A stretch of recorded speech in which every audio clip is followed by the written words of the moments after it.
these names, but here we go. Jephthah the Gileadite was one tough warrior.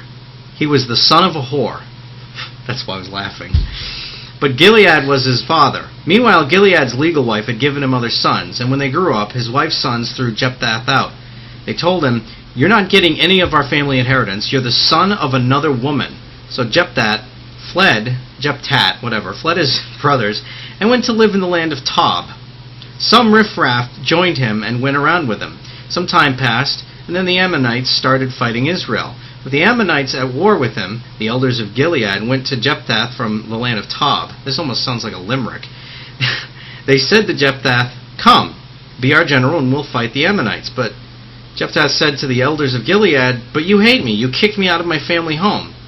So why are you coming to me now?" "Because you're in trouble, right?" The elders of Gilead replied, "That's it exactly. We've come to you to get you to go with us and fight the Ammonites. You'll be the head of all of us, all of the Gileadites." Jephthah addressed the elders of Gilead, "So if you bring me back home to fight the Ammonites and God gives them to me, I'll be your head. Is that right?" They said, "God is witness between us. Whatever you say, we'll do." Jephthah went along with the elders of Gilead. The people made him their top man and general, and Jephthah repeated what he had said before God at Mizpah. I want to point out a few things here. He was the son of a whore, and he was an outcast. Interesting kind of, from our perspective, interesting Gothic parallel. He was a reject. He was outcast. He was the fringe, if you want. And that was his legacy. And this is what Erwin Raphael McManus... We're going to stop in between and discuss things and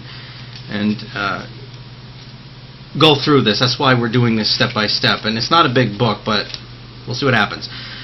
He writes, "On our way to Belfast, Northern Ireland, we made a stop in Paisley, Scotland. My wife Kim, my 12-year-old daughter Mariah, and I were on a Hollywood version of a spiritual pilgrimage. If you walk into our living room, you'll find hanging as a centerpiece an exact replica of the sword that William Wallace made famous to the non-Scottish masses through Mel Gibson's Braveheart. By standing in the middle of the Paisley Abbey, where Wallace was educated as a boy, I took my time as I looked reverently at the stained glass that remains a memorial to Wallace's heroics." He didn't look anything like Mel Gibson. There's a surprise. Yet it was a story about Robert the Bruce that struck me most and has stayed with me ever since. Interesting parallel. On my mother's side of my family, we had a family reunion years ago, 12, 15 years ago, whatever it was. And before we did the reunion, my aunt and my mother did a family tree. Just so everything was the way you want a family reunion to be. And we found out that we are actually, on my mother's side, descendants of Robert the Bruce. Robert the Bruce was the Scottish noble whose character is most remembered for betraying Wallace, but he later rose up to lead Scotland to freedom after Wallace's execution. While we were standing in the Abbey, Scottish pastor James Pettigrew shared a tale of Robert the Bruce that is a mixture of history and legend. He died in 1329 at age of 54. Shortly before his death, Robert the Bruce requested that his heart be removed from his body and taken on crusade by a worthy knight. James Douglas, one of his closest friends, was at his bedside and took on the responsibility. The heart of Robert the Bruce was embalmed and placed in a small container that Douglas carried around his neck.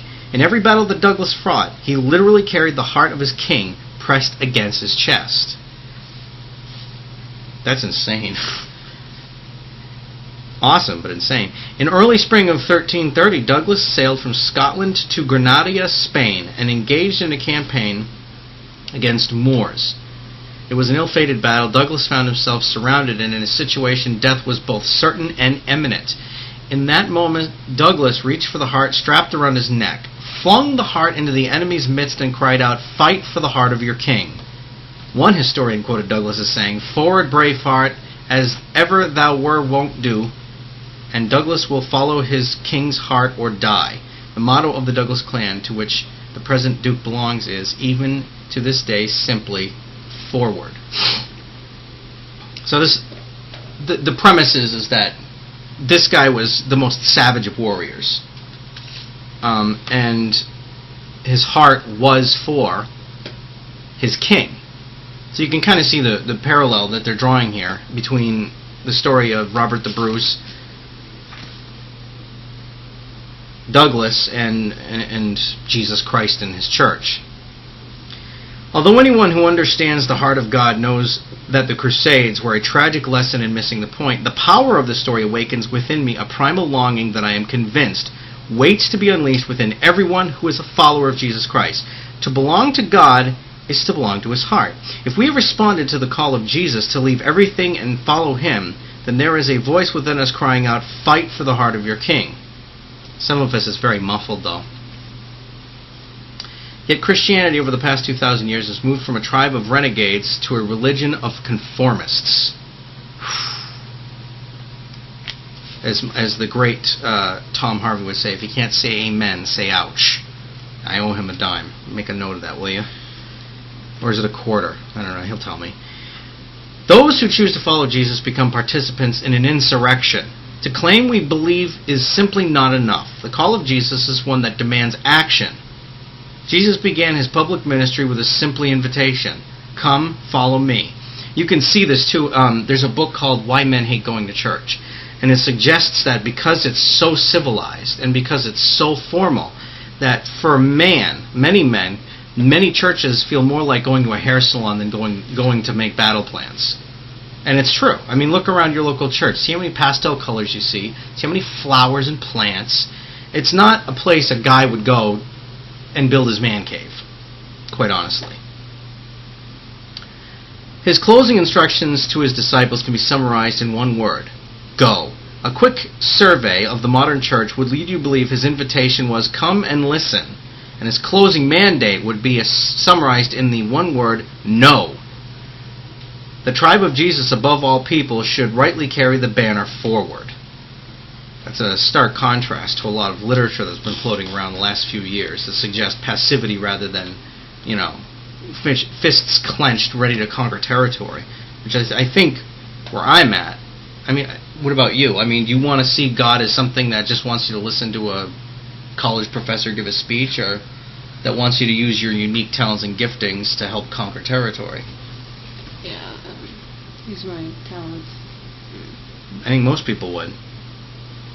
But see, Christianity started as a root of control after the initial believers in Antioch. It became like a way to discipline people, almost like a sort of hierarchy rather than a living action of your entire life. So, I know the imagery of this story is nothing less than barbaric, but maybe that's the point. The invitation of Jesus is a revolutionary call to fight for the heart of humanity. We are called to an unconventional war,